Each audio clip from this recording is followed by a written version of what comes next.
আজকে আসলাম আমার বাবার বাড়িতে। তো আসার পথে আমাদের বাজারে আমি চটপটি মামাকে দেখলাম।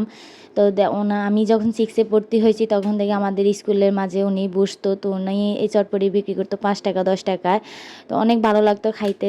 আর আজ থেকে প্রায় ৫-৬ বছর আমি পাই না ওনাকে। আমার বিয়ে হওয়ার পর থেকে আমি ওনাকে অনেক খুঁজছিলাম কিন্তু পাই নাই। যখন আমার তিয়ান প্রেগনেন্ট ছিল তখন আমি অনেক খুঁজছিলাম ওনাকে, কারণ অনেক খাইতে মন চাইছিল, কারণ প্রেগনেন্ট অবস্থাতে অনেকের অনেক কিছু খাইতে মন চায়, তাই না?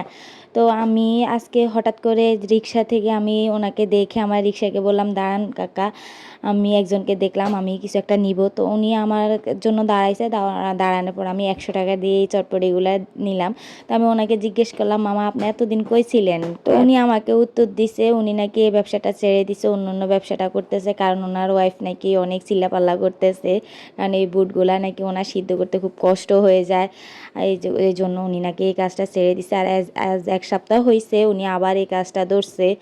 ভালো হয়েছে অনেক, মানে আপনাকে অনেক ধন্যবাদ আমার জন্য আর কি। আমি এই চটপটিগুলো অনেক খুঁজছিলাম, আপনাকে পাই নাই। তো আমার জন্য এক হিসাবে ভালো হয়েছে, অন্তত তো বলতে পারবো যে আমি খাইছি। এই ৫টা বছরের মধ্যে খুঁজি, তারপর আমি আজকে পাইলাম ওনাকে। তো আমার ভিডিওটা কেমন লাগছে সবাই কমেন্ট করে জানাই যাবেন। আল্লাহ হাফিজ।